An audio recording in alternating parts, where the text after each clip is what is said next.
Hello friends and dear student. आज हम पढ़ने वाले हैं कक्षा 9वीं के विज्ञान, जिसका अध्याय पहला है, जिसका नाम है जीवों का विकास। जैसा कि आप जानते हो कि धरती पे बहुत सारे जीव रहते हैं, उनका विकास कैसे होता है, उनका प्रजनन, रहना, खाना पीना सब कहाँ से मिलता है, आज उन्हीं के बारे में अध्ययन करेंगे। हम जानते हैं कि पृथ्वी पर हज़ारों लाखों की संख्या में जीवों की प्रजातियाँ हैं। इनमें से कुछ जीव के बारे में हम जानते हैं, परिचित हैं, और कुछ जीवों के बारे में सिर्फ हमने पढ़ा है। जिनमें से कुछ विलुप्त हो गए हैं, उनके सिर्फ अवशेष बचे हैं। उसी विलुप्त जीवों में से एक है डायनासोर, जिसका अवशेष हमारे ही देश में नहीं बल्कि पूरे विश्व में समय समय पर इनका अवशेष मिला है। जैसे कि हमारे देश में जबलपुर के पास लमेटा घाट में इसका अवशेष मिला। नर्मदा घाटी के पास इनका प्राकृतिक आवास रहा है। डायनासोर जो कि बहुत ही विशालकाय जीव था। हमने सिर्फ इनके बारे में सुना है, देखा तो नहीं है। जैसे कि हमारे अभी हम देखते हैं विशालकाय जीवों में हाथी है, बहुत सारे जीव हैं जिनको हम देखते हैं, जानते हैं, पर सिर्फ हमने डायनासोर के बारे में क्या क्या था पढ़ा था। एक छोटे से छोटे डायनासोर का लगभग 50 सेंटीमीटर का तथा बड़ा डायनासोर लगभग 40 मीटर का होता था। कहा जाता है कि एक छोटा सा छोटा डायनासोर जो लगभग 50 सेंटीमीटर का तथा बड़ा डायनासोर लगभग 40 मीटर का होता था। इनमें से कुछ मांसाहारी होते थे, कुछ शाकाहारी, और कुछ 2 पैरों पर चलने वाले और कोई 4 पैरों पर चलने वाले, तथा कुछ डायनासोर तो उड़ने वाले भी होते थे। डायनासोर के समय में और उससे पहले कई प्रकार के पौधे पाए जाते थे, जिनमें से कुछ है शैवाल, फर्ण, मांस आदि, जो आज भी पाए जाते हैं। शैवाल जो कि ज़्यादातर समुद्र या पानी की जगह, तालाब आदि में, झीलों में पाया जाता है।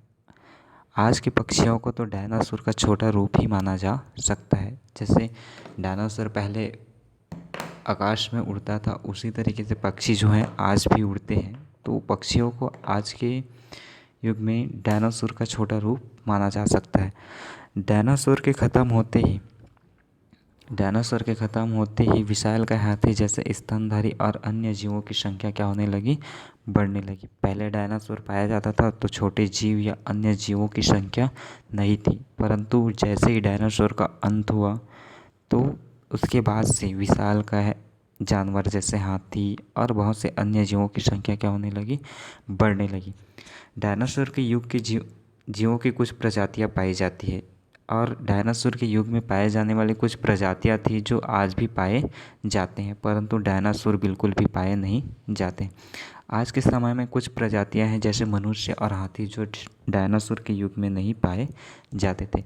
डायनासोर के युग की कुछ प्रजातियां आज भी पाई जाती है, परंतु अभी के जो प्रजातियां पाई जाती है वो डायनासोर के युग में नहीं पाई जाती। जैसे कि मनुष्य है, हाथी है, ये जो होते थे पहले नहीं पाए जाते थे।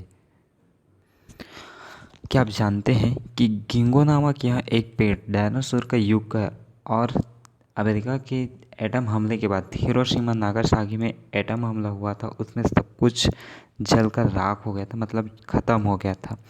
परंतु उस हमला के बाद जो उगने वाला पहला पेड़ था सजीव, वो था गिंगो नामक यह पेड़, जो डायनासोर के युग में भी पाया जाता था। अब आता है महत्वपूर्ण टॉपिक, जीवों के विकास में आवास और उसका प्रभाव।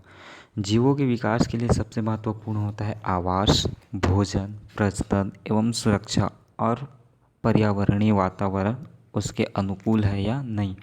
अपनी पिछली कक्षा में, कक्षा 9वीं में पढ़ा होगा प्राकृतिक आवास, जिसमें प्रकृति के अंतर्गत जीव कैसे रहते थे, उनका भोजन कैसे होता था, प्रजनन कैसे होता था, वो सुरक्षित कैसे रहते थे।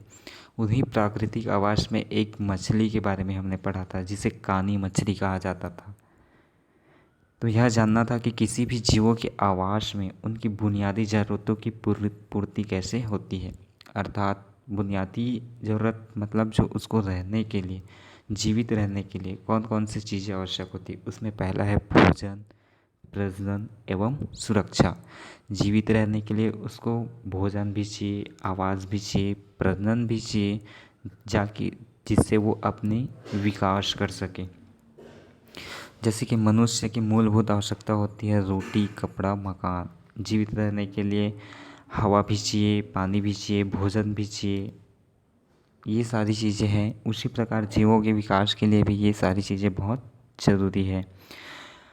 हम यह भी देखते हैं कि कुछ प्रजातियों की संख्या बहुत बढ़ रही है तो कुछ प्रजातियों की संख्या बहुत तेज़ी से घट रही है। हमारे देश में जैसे बाघों की संख्या भी इतनी कम हो चुकी है कि बाघों की प्रजाति जो है विलुप्त होने के कगार पे आ चुकी है।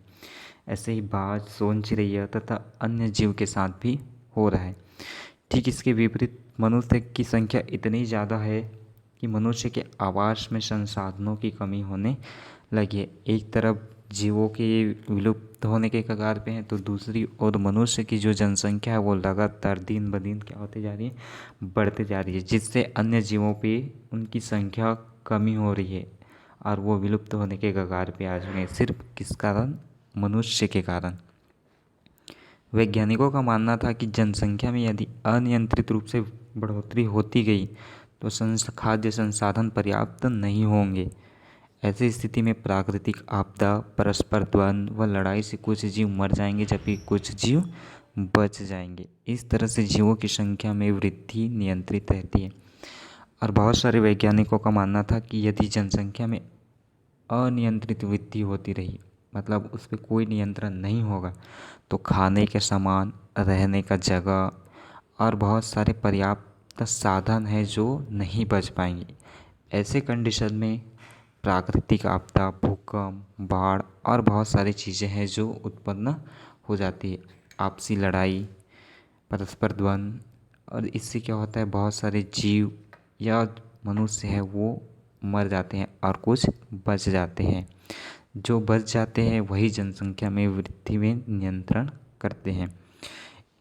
इसी का एक कारण है डायनासोर की विलुप्ति के पीछे का, जो कि डायनासोर उसका जो था विकास बहुत ज़्यादा हो गया था और उनका विकास इतना हो गया कि उनको खाने के लिए, रहने के लिए जगह कम होने लगे और आपसी लड़ाई या फिर द्वंद्व के कारण या प्राकृतिक आपदा के कारण माना जा सकता है कि उन डायनासोर का भी अंत हो गया। अब आता है आपके पास मोस्ट इम्पॉर्टेंट टॉपिक, बीगल का सफ़र और डार्विन का अनुभव। बचपन से ही डार्विन प्राकृतिक घटनाओं, परिघटनाओं एवं प्राणियों के आवास, व्यवहार आदि के संबंध में रुचि रखते थे और अपने आसपास की इनके विषय में जानकारी जुटाने में लगे रहते थे। उन्होंने आज से लगभग 200 वर्ष पूर्व जीवों की विविधता एवं उस पर प्रकृति के प्रभाव से संबंधित जो अध्ययन किए उससे वैज्ञानिक तथा सामाजिक सोच में व्यापक परिवर्तन आया था। किसके? Darwin, Charles Darwin. वो एक वैज्ञानिक थे और उन्होंने अपने आसपास होने वाली प्राकृतिक घटनाओं, प्राणियों के आवास, व्यवहार आदि के संबंध में बहुत रुचि रखते थे। उन्होंने अपने आसपास के सारी होने वाली घटनाओं, पर्यावरण से रिलेटेड इन सारे विषय के रूप में क्या करने लगे, जानकारी जुटाने लगे और उन्होंने लगभग 200 वर्ष पूर्व जीवों की विविधता एवं उस पर प्रकृति के प्रभाव में अध्ययन किया। उससे वैज्ञानिक तथा सामाजिक सोच में व्यापक परिवर्तन आया। सन 1831 में डार्विन को इंग्लैंड से अमेरिका होते हुए पृथ्वी के कई महाद्वीपों की सैर करने का मौका मिला और उसी वैज्ञानिक सोच के कारण तथा सामाजिक सोच में व्यापक परिवर्तन के कारण डार्विन को इंग्लैंड से दक्षिण अमेरिका कब? सन 1831 में पृथ्वी के कई महाद्वीपों में सैर करने का मौका मिला। डार्विन को कप्तान के साथी के रूप में डार्विन को कप्तान के साथी के रूप में HM बीगल नामक जहाज में, एक जहाज़ था उसका नाम था HM बीगल नामक जहाज़ में अन्वेषी यात्रा करनी थी, जिसमें क्या किया जाता था, नक्शा तैयार करना, खनिजों की संपदा और जैव विविधता का अध्ययन इत्यादि करना था। किसमें? उस HMS बीगल नामक जहाज़ में रहने, अध्ययन करने के कक्ष के अलावा एक अच्छा पुस्तकालय भी था। उस जहाज़ में बहुत सारी ऐसी सुविधाएं थी जो एक घर में ना हो। उस जहाज़ में रहने का, अध्ययन करने का और उसके अलावा एक अच्छा पुस्तकालय भी था।